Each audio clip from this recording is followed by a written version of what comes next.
শ্রীরামের শাস্ত্র ও অস্ত্র শিক্ষা। পঞ্চবর্ষগত হয় হাতে দিল খড়ি, পড়িতে পাঠান রাজা বশিষ্ঠের বাড়ি। ক খ গ 18 ফলা বানান প্রভৃতি, অষ্ট সপ্ত পাঠ করিলেন রঘুপতি। ব্যাকরণ কাব্যশাস্ত্র পড়িলেন স্মৃতি, অবশেষে পড়িলেন রাম চতুশ্রুতি। কোন শাস্ত্র নাহি তার হয় অগোচর, 14 দিনে চতুষষ্ঠী বিদ্যাতে তৎপর। বিদ্যা পড়ি করিলেন গুরুকে প্রণাম, অস্ত্রবিদ্যা সেই ক্ষণে শিখিলেন রাম। প্রাতকালে চারি ভাই যান মাল ঘরে, মল্লবিদ্যা শিখিল সকলে সমাদরে। গুলি দাঁড়ালো রাম লাঠুরি খেলান, রামের বিক্রমে সব মালের পয়ান। রাম সঙ্গে কোনো মাল নাহি ধরে তাল, সুমেরু পর্বতে যান করিতে সাতাল। ধনু হাতে করি রাম জারে এরে বান, ত্রিভুবন মধ্যে তার নাহি পরিত্রাণ। দশরথ রাজার বিপক্ষ যত ছিল, রামের বিক্রম দেখি সবে পলাইল। যতনে খেলেন রাম ফুল ধনু হাতে, একদিন বনে গেল লক্ষণ সহিতে। মৃগ খুঁজি 2 জন বেড়ান কানন, তখন মারিচ সঙ্গে হইল মিলন। কোনখানে ছিল সে মারিচ নিশাচর, মৃগরূপ হয়ে গেল রামের গোচর। মৃগ দেখি রামের কৌতুকী হলো মন, ধনুকে অব্যর্থ বাণ জুড়িল তখন। ছুটিল রামের বাণ তারা যেন খসে, মহাভীত মারিচ পলায় মহাত্রাসে।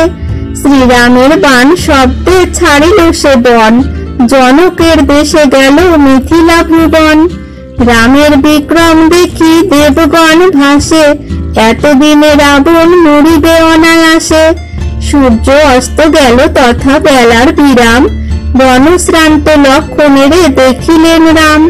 মলিন হইয়া গেল লক্ষণের মুখ, দেখিয়া শ্রীরাম পান অন্তরেতে দুঃখ।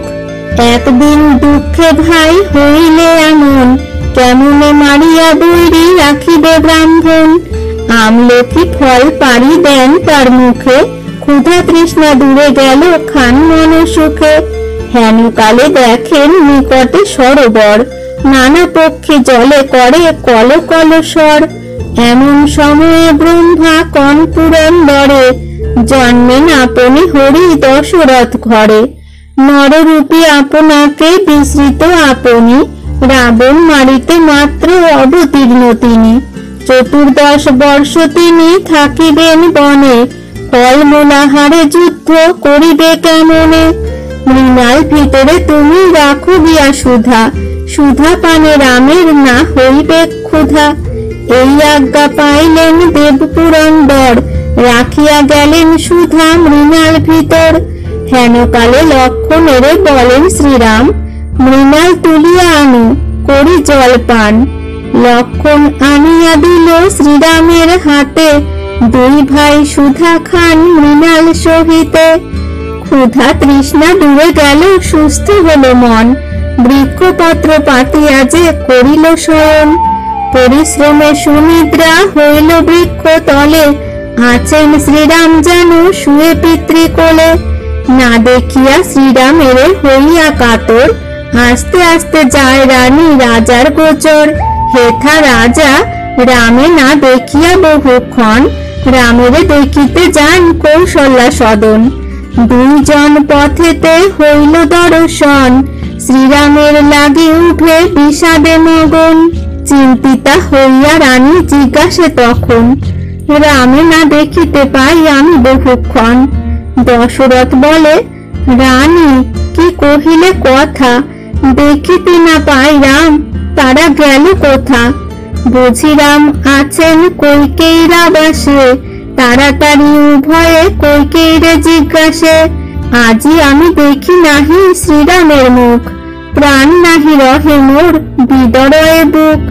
কৈকেয়ী বলিল, আমি কিছু নাহি জানি, আজি হেথা না আসিল রাম গুণমণি। আজি বুঝি ভুলিয়া রহিল কোনখানে, লক্ষণ যে স্থানে আছে রাম সেই স্থানে। ভরত সহিতে হেথা মিলিয়া শত্রুঘ্ন অযোধ্যা নগরে ভ্রমে ভাই দুইজন। যেই যেই বালক খেলায় তার সনে, তাহারে জিজ্ঞাসে রাম আছে কোনখানে। কৌশল্যা সুমিত্রা আর কইকেয়ী কামিনী, ডম্বরু হারায় যেন ফুকারে বাঘিনী। হৃদে হানে দশরথ ভালে মারে হাত, কোথা গেলে পাবো আমি রাম রঘুনাথ। অন্ধক মুনির শাপ ঘটিল এখন, রামে না দেখিলে মম রবে না জীবন। পুত্র শোকে মৃত্যু আজি হইল বিধাতা, রাম নাহি দেখি যদি মরণ সর্বথা। দিবসে সকল দেখি ঘোর অন্ধকার, শ্রীরাম লক্ষণে বুঝি না দেখিব আর। এই রূপে কান্দে রানী বেলা অবশেষে, হেন কালে দুই ভাই অযোধ্যা প্রবেশে। বন পুষ্পে ভূষিত ধনুক বাম হাতে, নাচিতে হাসিতে যান লক্ষণের সাথে। ভরত শত্রুঘ্ন গিয়া কহে কৌশল্যারে, হ্যারো মাতা আসিলেন রামপুরের দ্বারে।